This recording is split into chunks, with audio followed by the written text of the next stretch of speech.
যদি পৃথিবীর ম্যাপটা দেখেন 1945 সালের আগে ইসরায়েল নামে কোনো দেশ ছিল না। ইসরায়েল দেশটাই ছিল না। এই ইহুদি দলগুলি, এই দলগুলিকে সন্ত্রাসী বলে ডাকতো ব্রিটিশরা। তারা একটা ইহুদি রাষ্ট্রের জন্য লড়ছিল। পরে তারা শক্তি দিয়ে ইসরায়েল দখল করে আর প্যালেস্টাইনিদের তাড়িয়ে দেয়। এখন এই লোকগুলি প্যালেস্টাইনের লোকদের বলছে, যাদের দাবিটা আরো জোরালো, তাদের দেশ ফেরত চায়। এখন তাদেরকে সন্ত্রাসী বলে ডাকছে ইসরায়েলিরাই। ধরেন আপনার বাসায় একজন মেহমান আসলো, অচেনা সেই লোককে আপনি বাসায় থাকতে দিলেন, আর কিছুদিন পর সে আপনাকে বাসা থেকে বের করে দিল। আপনি দরজার সামনে বলতে থাকলেন, আমার ঘর ফেরত চাই, ফেরত দেন। লোকে আপনাকে বলবে সন্ত্রাসী। ঠিক এই ঘটনাই ঘটেছে। আজকে এই প্যালেস্টাইনিদের সন্ত্রাসী বলা হচ্ছে কেন?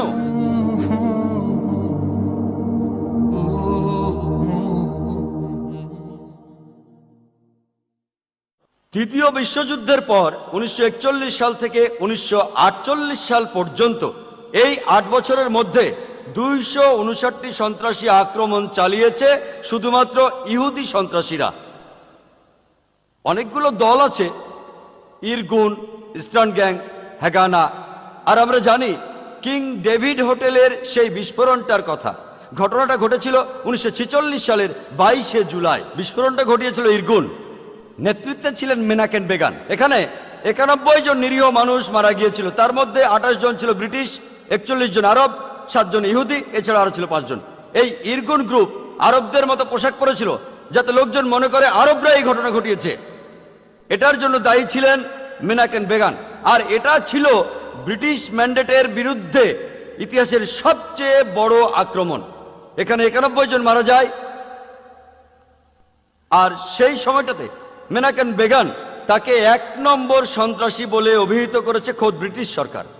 পরবর্তীতে কয়েক বছর পরে তিনি হলেন ইসরায়েলের প্রধানমন্ত্রী। আর তার আরো কিছুদিন পরেই তিনি শান্তিতে নোবেল প্রাইজ পেলেন। চিন্তা করেন, যে মানুষটা খুন করেছে হাজার হাজার নিরীহ মানুষকে, সে প্রধানমন্ত্রী হয় ইসরায়েলের, আর কয়েকদিন পরে নোবেল প্রাইজ পায় শান্তিতে।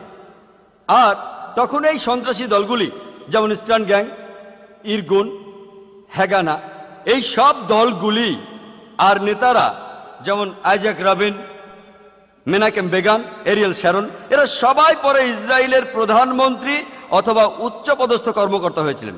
আর এরা সবাই যুদ্ধ করেছিল একটা ইহুদি রাষ্ট্রের জন্য। যদি পৃথিবীর ম্যাপটা দেখেন 1945 সালের আগে ইসরায়েল নামে কোনো দেশ ছিল না। ইসরায়েল দেশটাই ছিল না। এই ইহুদি দলগুলি, এই দলগুলিকে সন্ত্রাসী বলে ডাকতো ব্রিটিশরা। তারা একটা ইহুদি রাষ্ট্রের জন্য লড়ছিল। পরে তারা শক্তি দিয়ে ইসরায়েল দখল করে আর প্যালেস্টাইনিদের তাড়িয়ে দেয়। এখন এই লোকগুলি প্যালেস্টাইনের লোকদের বলছে, যাদের দাবিটা আরো জোরালো, তাদের দেশ ফেরত চায়। এখন তাদেরকে সন্ত্রাসী বলে ডাকছে ইসরায়েলিরাই। চিন্তা করেন, হিটলার 60 লক্ষ ইহুদি মেরেছিলেন। তিনি ইহুদিদের বের করে দিয়েছিলেন। তারা প্যালেস্টাইনে যাবে কেন? প্যালেস্টাইনিরা তাদের জ্ঞাতি ভাইদের আমন্ত্রণ জানিয়েছিল। তারা যদি কোনো দেশ চায় তাহলে জার্মানিতে ফিরে যাওয়া উচিত, ইউরোপে যাওয়া উচিত। চিন্তা করেন, প্যালেস্টাইনিরা তাদের স্বাগতম জানিয়েছিল। ধরেন আপনার বাসায় একজন মেহমান আসলো, অচেনা সেই লোককে আপনি বাসায় থাকতে দিলেন, আর কিছুদিন পর সে আপনাকে বাসা থেকে বের করে দিল। আপনি দরজার সামনে বলতে থাকলেন, আমার ঘর ফেরত চাই, ফেরত দেন। লোকে আপনাকে বলবে সন্ত্রাসী। ঠিক এই ঘটনাই ঘটেছে। আজকে এই প্যালেস্টাইনিদের সন্ত্রাসী বলা হচ্ছে কেন? তারা তাদের দেশ ফেরত চায়। আর এখন পৃথিবীর মানুষ, বিশেষ করে উন্নত দেশগুলির মানুষ, তারা নির্বিকারভাবে এই অন্যায় মেনে নিচ্ছে।